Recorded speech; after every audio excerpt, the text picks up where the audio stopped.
इंदौर से एक जोड़ा हनीमून मनाने के लिए मेघालय जाता है और अचानक ये जोड़ा लापता हो जाता है, गायब हो जाता है और उस गायब होने के साथ ही शुरू होता है सवालों का वो अंतहीन सिलसिला, जिसके जवाब जब मिलने लगते हैं तो पूरे देश के पैरों तले से जमीन खिसकने लगती है। राजा रघुवंशी और सोनम रघुवंशी दोनों अचानक कहीं लापता, लेकिन राजा की लाश मिलती है और लाश के साथ शुरू होती है जांच। और उस जांच का परिणाम जब आता है तो उस परिणाम में जो बातें सामने आती है उसने पूरे देश को हिलाकर रख दिया कि कैसे सोनम रघुवंशी ने ही अपने पति को शिलोंग ले जाकर मौत के घाट उतार दिया और कैसे अपने प्रेमी राज के लिए उसने यह साजिश रची। लेकिन सवाल ये कि आखिरकार मेघालय की पुलिस ने इस ऑपरेशन हनीमून को अंजाम कैसे दिया? कैसे मेघालय पुलिस को पता चला कि ये कांड उसकी पत्नी सोनम ने किया है? इसके लिए मेघालय पुलिस ने कैसे ऑपरेशन हनीमून चलाया और कैसे 4 जून को ही मेघालय पुलिस को यह पता चल चुका था कि इस हत्याकांड के पीछे सोनम का हाथ है? कैसे मेघालय पुलिस ने सबूत जुटाए? किन किन तरीकों से मेघालय पुलिस ने यह जांच की और कैसे एक सोशल मीडिया पोस्ट में मेघालय पुलिस के दिमाग के ताले खोल दिए और जिसके बाद सोनम रघुवंशी का ये जो कांड है पूरा का पूरा बेपर्दा हो गया। इस वीडियो में आज हम बताएंगे कि ऑपरेशन हनीमून मेघालय पुलिस ने कैसे शुरू किया और कैसे वो इस अंजाम तक पहुंची जो पत्नी लापता हो गई थी और जिसके खोजने के लिए मेघालय पुलिस लगी हुई थी, वही इस हत्याकांड के पीछे की मास्टरमाइंड निकली और पता चलता है कि उसी ने अपने बॉयफ्रेंड राज के साथ मिलकर, राज कुशवाहा के साथ मिलकर उसके दोस्तों के जरिए इस हत्याकांड को अंजाम दिया। 11 तारीख को ये शादी होती है, 20 तारीख को हनीमून प्लान होता है, लेकिन उसके बीच की कुछ बातें सामने आई है, कुछ चैट सामने आई है और कहा जा रहा है कि उससे पहले ही इस मर्डर का पूरा प्लान सोनम ने तैयार कर लिया। दरअसल कहा यह जा रहा है कि जो चैट सामने आई है उसमें सोनम अपने बॉयफ्रेंड राज से कहती है कि राजा मेरे करीब आने की कोशिश कर रहा है और मुझे ये बिल्कुल अच्छा नहीं लग रहा। हालांकि शादी के पहले भी इस अपराध के होने के सिम्टम्स जिसको कहते हैं वो दिखने लगे थे। राजा ने अपने दोस्तों से साझा किया था कि मैं सोनम को जब भी फोन करता हूं सोनम मुझसे बात नहीं करती है, वो बिजी होने का बहाना बनाकर फोन काट देती है। सोनम राजा ने अपनी मां के साथ भी इस बात का जिक्र किया था कि उसे लगता है मुझ में इंटरेस्ट नहीं है, वो इंटरेस्ट नहीं ले रही है। इस तरह की बातें राजा ने शादी के पहले की थी, लेकिन लगा कि हो सकता है कामकाजी महिला है, दफ्तर जाती है इसलिए बिजी रहती होगी, लेकिन उसे क्या पता था कि वो कहीं और बिजी रहती है, किसी और के साथ वो बिजी है, किसी और के साथ वो प्यार करती है, लेकिन राजा उसके राह में रोड़ा बन रहा है। दरअसल मामला शुरू होता है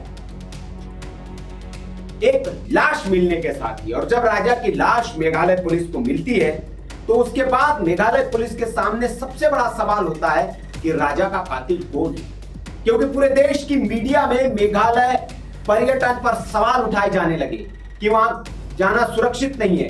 तमाम तरह के एंगल दिए जाने लगे कि बेटियां गायब हो रही है, वहां कोई गैंग सक्रिय है, इसलिए मेघालय पुलिस के सामने बड़ी चुनौती थी। मेघालय पुलिस ने शुरू किया ऑपरेशन हनीमून।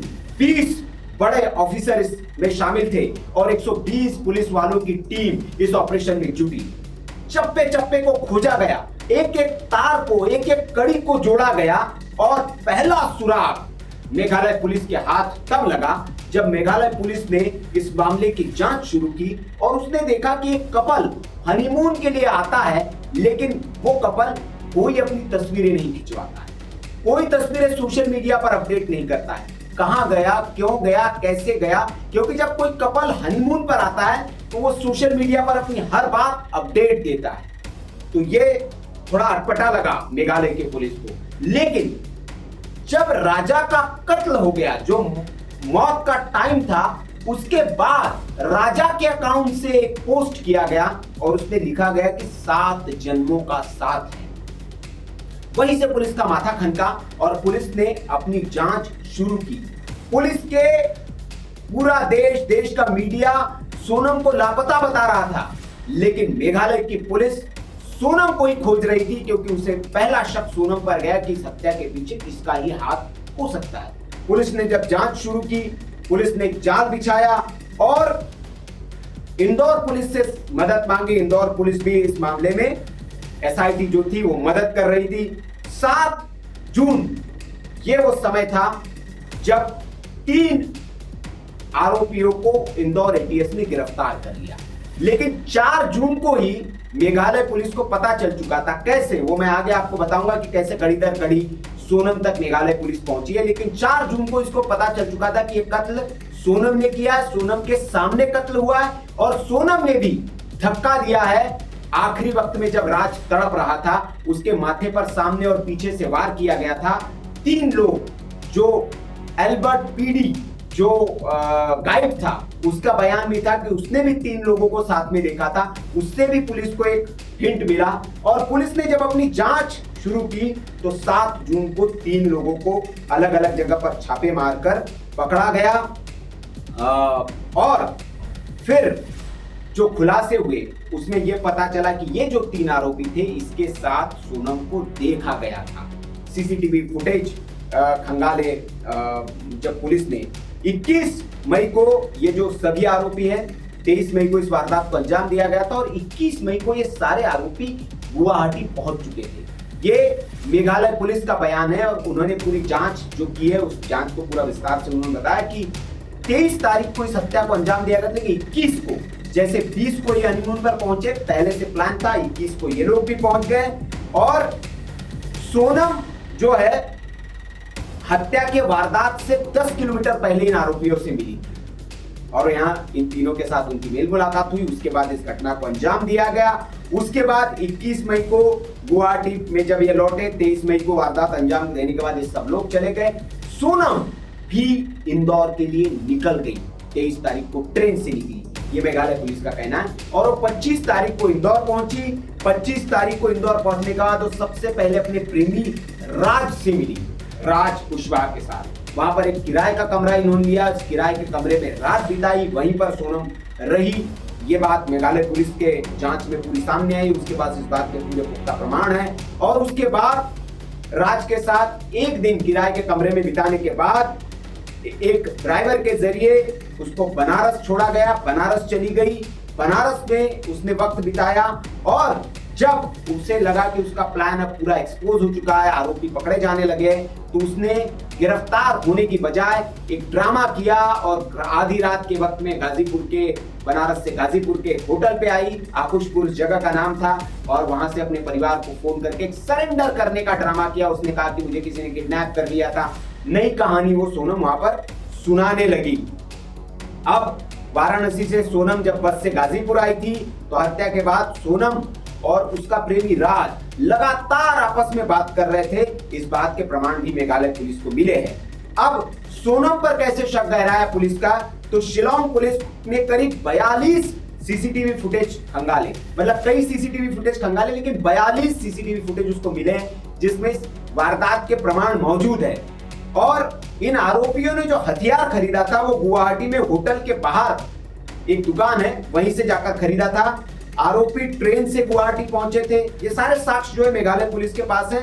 और उन्होंने ये कहा कि सोनम यहाँ सिर्फ उसका हनीमून मनाने का मकसद नहीं था, यहाँ सिर्फ अपने पति का कत्ल करने के लिए आई थी और शादी के 10 दिन बाद से ही हत्या के लिए उसने प्लानिंग करनी शुरू कर दी थी। और अपना कपल ने कोई फोटो नहीं लिया हनीमून के दौरान। ये भी एक बड़ा चौंकाने वाली बात थी कि कोई कपल आता है लेकिन उसने कोई फोटो नहीं लिया। उनके मोबाइल में रिकॉर्ड में ऐसा कोई फोटो नहीं मिला जो उन्होंने फोटो लिया हो, कोई सोशल मीडिया पे अपडेट किया हो। लेकिन 2:15 पर हत्या होने के बाद राजा रघुवंशी के अकाउंट से सोनम ने एक पोस्ट किया, 7 जन्मों का साथ है। तो यहां से सोनम पर शक पुलिस का गहराया। पुलिस ने फिर अपने तार जोड़ने शुरू किए। पुलिस को यह भी पता चला कि हत्या के बाद 11 किलोमीटर दूर जाकर फिर आरोपी फिर इकट्ठा हुए, आपस में मिले और वहीं से अलग अलग दिशाओं में चले गए। सोनम इंदौर के लिए निकल आई और ये आरोपी भी निकल आए। 3 और 4 जून को ही पुलिस को पता चल चुका था कि सोनम हत्या में शामिल है। आकाश की टी शर्ट जो खून से सनी हुई मौका वारदात से मिली थी। सोनम जो आकाश, जो आरोपी एक लड़का है, उसकी खून से सनी हुई टी शर्ट वहां से मिली थी मौका वारदात से। सोनम ने जो अपना रेनकोट है वो आकाश को दिया था, जो घटनास्थल से 6 किलोमीटर दूर मिला है। जो रेनकोट इसने पहना था, एक रेनकोट भी मिला था, तो वो 6 किलोमीटर दूर मिला है। और ये सब जांच को भटकाने के लिए किया गया था, ताकि जांच जो है वो पुलिस भटक जाए। पूरा प्लान षड्यंत्र के तहत किया गया। आरोपी जो आनंद कुर्मी है, उसको जब पकड़ा गया तो उसने वही कपड़े पहन रखे थे जो घटना के वक्त उसने पहन कर रखे थे, वही कपड़े उसने पहन रखे थे। आनंद कुर्मी को बीना से पकड़ा गया था, सागर के बीना से।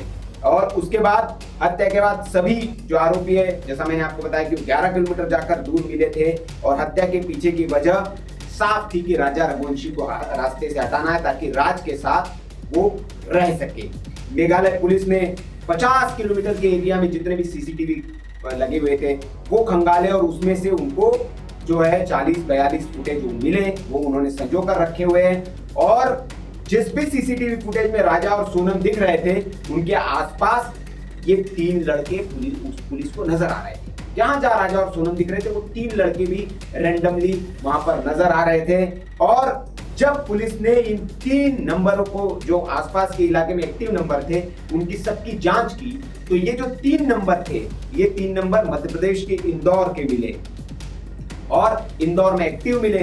तो वहीं से पुलिस को एक लिंक मिला, और फिर इंदौर पुलिस की मदद से सुपारी किलर की गिरफ्तारी की गई। और उसके बाद पता चला वो कि राज कुशवाहा भी इसमें शामिल है। फिर राज कुशवाहा तक पहुंची, और फिर सोनम को यह लगा कि अब छिपकर कुछ काम नहीं हो सकता, तो सोनम ने पूरा ड्रामा करके वो एक तरह से सरेंडर किया। लेकिन कितने शातिराना तरीके से एक लड़की ने एक लड़के के साथ शादी की, शादी के बाद अब इस पे उसके माँ बाप की संलिप्तता भी सामने आ रही है। कहा जा रहा है कि सोनम के अफेयर की जानकारी उसके माँ को भी थी, और उसके माँ ने उसके माँ को चेतावनी भी सोनम ने दी थी कि मेरी शादी आप जबरदस्ती करा रहे हैं, लेकिन ये शादी बहुत ज्यादा दिन तक टिक नहीं पाएगी। और सोनम का ये प्लान था कि वो जब विधवा हो जाएगी, तो फिर विधवा होने के बाद जब घर लौटेगी तो फिर राज के साथ वो रहने लगेगी, फिर उसे कोई नहीं रोक सकता। इस पूरे प्लान के साथ सोनम ने इस घटना को अंजाम दिया। लेकिन कहते हैं कि कानून के हाथ बहुत लंबे होते हैं, और कानून और पुलिस वाले जब अपनी जांच पर आते हैं तो वो बिल में से, पाताल से भी खोजकर आरोपी को निकालते हैं। और इस मामले में यही हुआ। सोनम की जो अब तस्वीरें आ रही है, उसकी गुमसुम वाली जो छवि है, जो वो बता रही है कि सोनम बहुत कुछ जानती है, बहुत कुछ अपने अंदर उसने छिपा रखा है, और जब वो बोलेगी तो बहुत सारे राज खुलेंगे। इस खबर पर आपकी जो भी राय है कमेंट करके हमें जरूर बताएं। वीडियो अच्छा लगा हो तो लाइक करें, शेयर करें, और ऐसी खबरों के लिए आप देखते रहिए वीके न्यूज। वीके न्यूज, राष्ट्र के नाम।